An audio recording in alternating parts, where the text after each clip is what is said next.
Hello everyone, welcome back to the Bucket of Think Tank for Comics of the Week, and we're going to get right into it with Immortal Hulk issue number 9. So, this one here picks up pretty much right where we left, or rather the night we left off. What makes this particular issue, I think, really fun is that it reintroduces one of my new favorites, Crusher Creel. So, Crusher Creel has sort of been on my radar slightly ever since his short appearance in Jane Foster's run of Thor by Jason Aaron.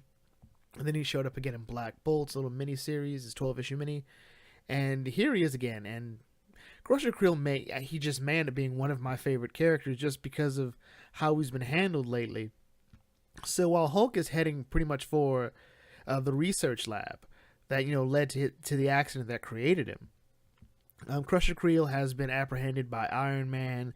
And it turns out his story has been going on pretty much roughly the same amount of time as this story is far back as issue 1, because we have him being approached by the Shadow Base, the group that kidnapped Banner before and experimented on him and cut him up, and they're trying to offer him a way to, hey, you know what, we know you've been trying to fight Hulk, you've tried to fight Hulk a couple times and you've lost, so how about we give you a chance to sort of, even the odds, give you a chance to go back in there. And they play to Creel's sense of pride. And he pretty much takes it. And at the same time, we go to Bruce, or Hulk, who's trying to figure out, exactly what's going on, trying to deal with the face of whatever is inside his head that is wearing his father's face, or rather Bruce Banner's face. And he needs to get it out. And Hulk thinks that for that, he needs to be stronger. And here in the lab, on his grounds, this is where he can win. And that's when Hulk begins to realize, wait, no, the reason I came here was because whoever this person is, whatever this thing is, put the idea in my head that I had to come here because he's also stronger here. And it's really like Hulk fighting a ghost in a sense. Like, he's trying to fight this invisible enemy that only exists inside his head. Meanwhile, Crusher Creel, who has been given a serum by the Shadow Base, which allows him to absorb radiation, he's here, and he looks like a sort of prototype version of the Red Hulk, actually like a Proto-Hulk by default, and they engage in a fight, and it's actually pretty intense because not just can Crusher Creel's body absorb anything he touches, so his wrecking ball just sort of wraps around Hulk's arm, and it absorbs the radiation, it drains him of it. And he points out it's like when I drain Lankowski, and that's bad because... And then as, he's looking up, he sees a bit of glass and looks in it. He sees his own reflection as opposed to Banner's dead. Like, realize, okay, so whatever I absorbed from Lankowski, it's now in Crusher Creel. So he tries to reach out to Crusher, and what Crusher finds, we find out that there's this sort of demon with snakes or dragons on his head, and it's sort of berating Creel for his pride, which led him here. Pride goeth before the fall, and that's always been what has led Crusher Creel to all of his problems, like his sense of pride that kept him from informing Titania or going with Titania on her own jobs, or his own sense of pride that let him join up with Shadow Base for a chance to get out, as well as a chance to fight the Hulk. That's all been what's been getting in the way, and then we see whatever it was almost sort of break out of Crusher Creel's body as it splits in half as the comic ends. So this issue was it was nice to see Crusher Creel again. As I said before, he's become one of my favorites as time goes by, but for the most part, there wasn't much to it. It's nice to find that isn't Bruce Banner's dad there, although I think it would have been more interesting if it did turn out to be him, but at the same time, if it was, it might have also definitely set us on a more predictable direction for the story. So maybe it was for the best. Overall, though, I thought it was another great issue. So next up is Aquaman 42 and Justice League issue 12. So we're doing both of these together because in reality, Aquaman issue 42 takes place effectively in the middle of Justice League 12, or Justice League 12 picks up right after Aquaman is stabbed by Poseidon, and Aquaman 42 tells us what happens. So when Aquaman is stabbed by Poseidon, it effectively sends him sort of like a near-death state, and he's on this red ocean with his dad. He's a young kid, and it's really this idea that, Aquaman or Arthur has to find his way back to to life. He has to learn to grow up. He has to learn to let go of his dad and focus on other things. It's all this one huge metaphor for his development, because we see Ocean Master attack, and we see Black Manta attack, and we see that, hey, you've got to keep going. There's always someone there who's going to help you, someone you love, and it's Mera who hands him the trident, which allows him to fight it off, and that's pretty much it. And then we go to Justice League issue 12, and in that story, what pretty much happens is, well, we pick up from Aquaman getting out of the the stabbing motion that Poseidon did, and Poseidon explains to exactly what happened with King Arion, the first king of Atlantis, and the Tear of Extinction. So King Arion was a genius. He was a sorcerer, he was an adventurer, he was a scientist, he was effectively the Doctor, and he wanted to explore, he wanted to see what else was out there, and he beseeched Poseidon. Poseidon's like, yeah, hell yeah, I'm in. But then Poseidon realized there were other gods out there, and he began to fear and grow weary of them, and he sort of told Arion that, you got to be aware, you got to be careful, they're dangerous, they're going to cause problems. And Arion experimented with Poseidon's powers and created the Tear of Extinction. That is what led to it. So going by that, the Droge, the Commander Droge and the others, they didn't really do anything going by what Poseidon's telling us. And he just sort of feels like rightfully bad, because he's right where they've been for all those centuries, millennia. So he sort of realized there's nothing they can do, and even more so that they're about to close off this area. They're about to destroy it with Cheetah.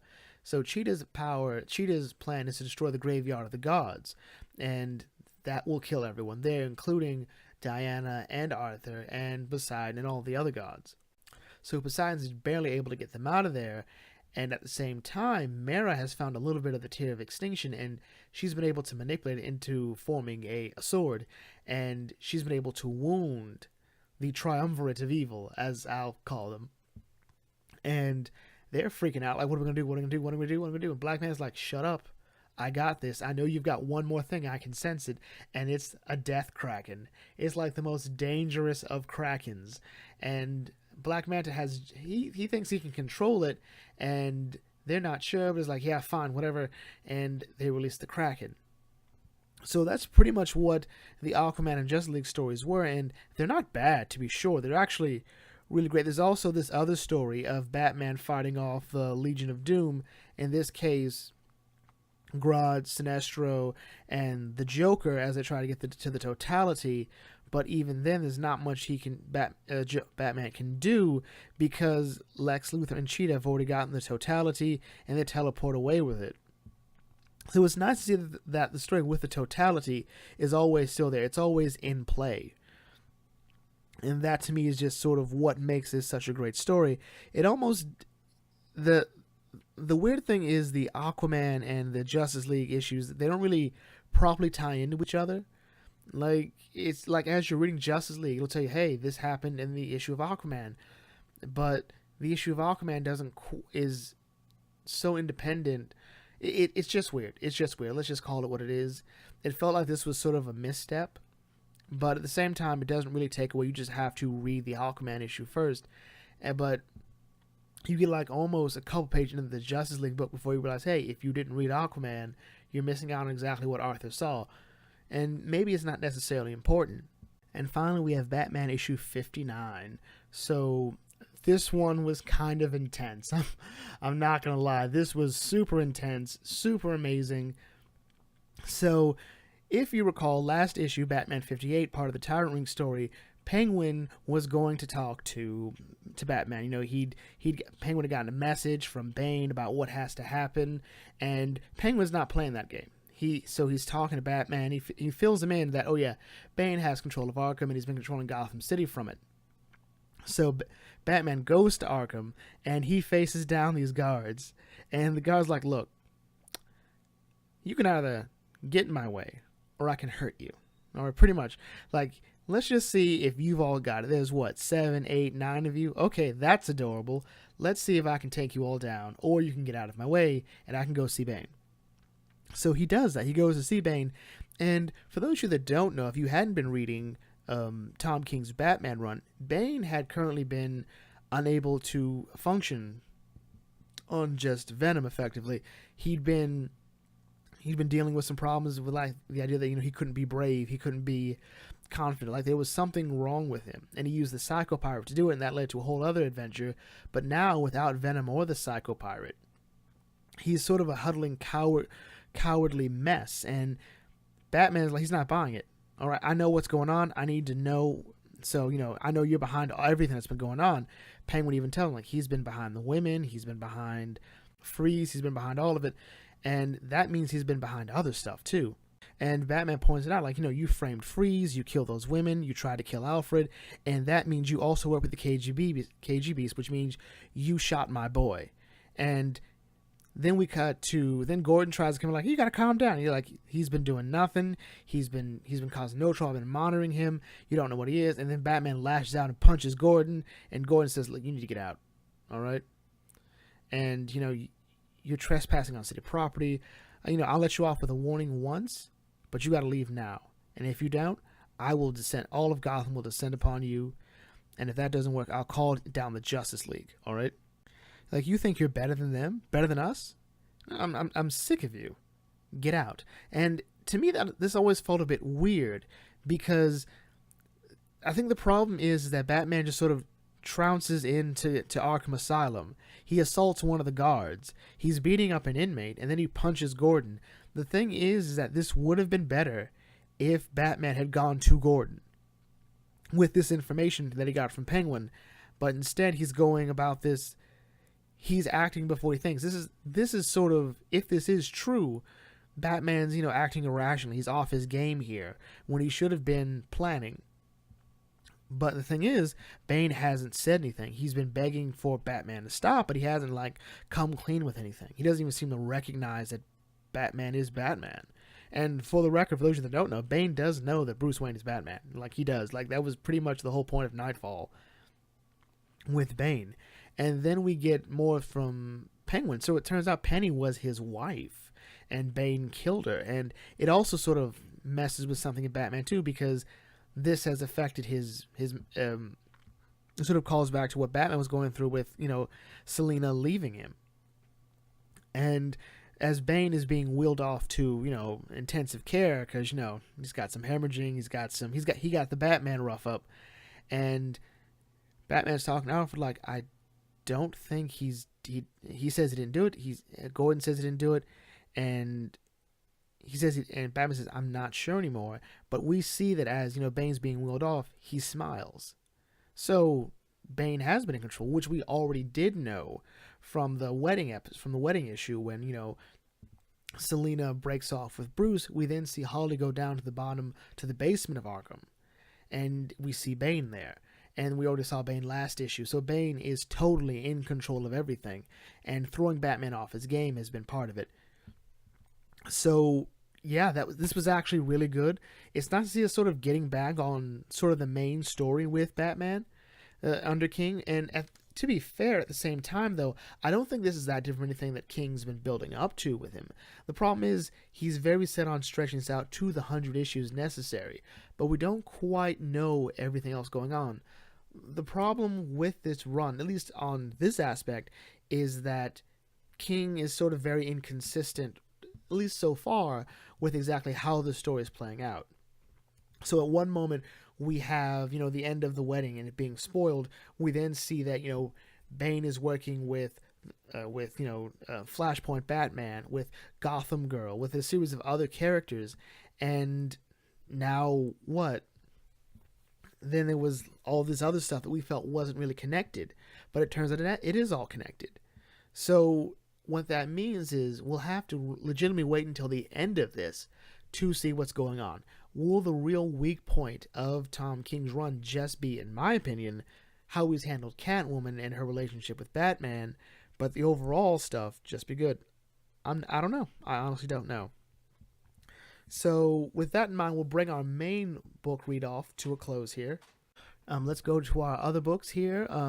This will be an even shorter review, primarily because these books didn't really give us a lot to really talk about. So Justice League Dark issue 5 starts off with, the Detective Chimp. We get the story of what Detective Chimp's been up to, and it seems that along with him and Wonder Woman, we're going to get the most story from, at least so far. So we find out about the death of Nightmaster, which we found out in Dark Knight's Metal, and how we inherited the Oblivion Bar, and then we find out there's been something else going on in the dimension of which that, that the Nightmaster and now Detective Chimp are in charge of, and we find out by the end of this that something weird happened, that Detective Chimp did something really, really bad down here, and he's effectively not allowed there. So not much to talk about so far. I want to go more in depth on that next week, or rather when the next issue comes out, so that we will be able to really give this story, I think, the real weight that it deserves.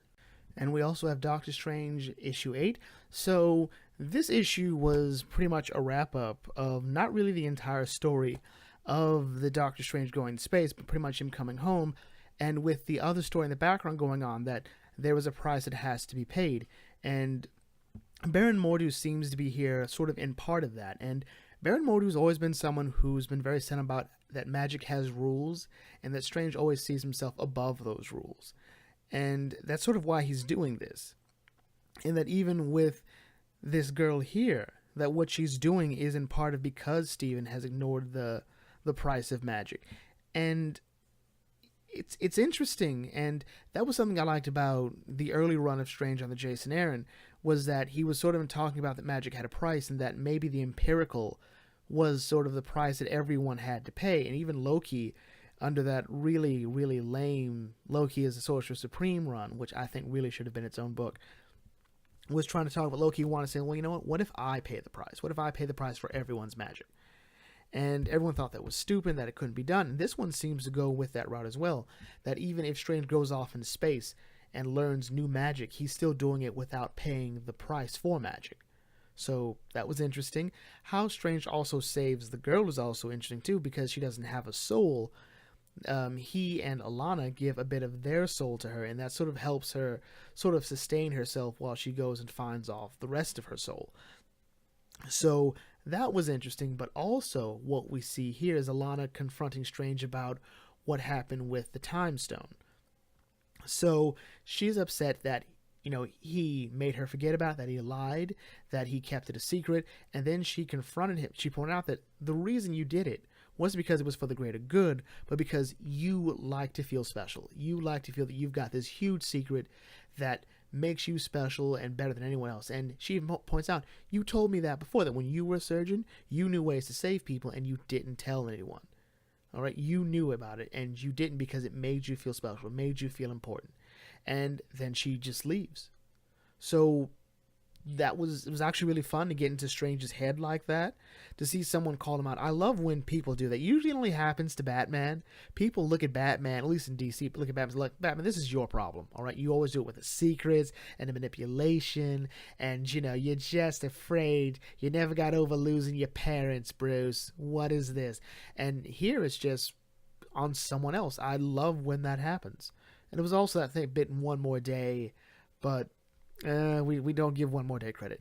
So anyway, with that in mind, we'll bring this video to a close here. This has been an interesting week for comics. What do you think of this format? We're going to go over, I think we're going to switch to once every other week, just to sort of give me a bit more wiggle room, especially with this special work and other stuff. So I think this will work out a bit better for everyone. And we'll just go over the best books. We'll get the full-on review, and then we'll do, at the end, we'll wrap up with smaller titles, or rather books that didn't really turn out as big of a number in terms of story.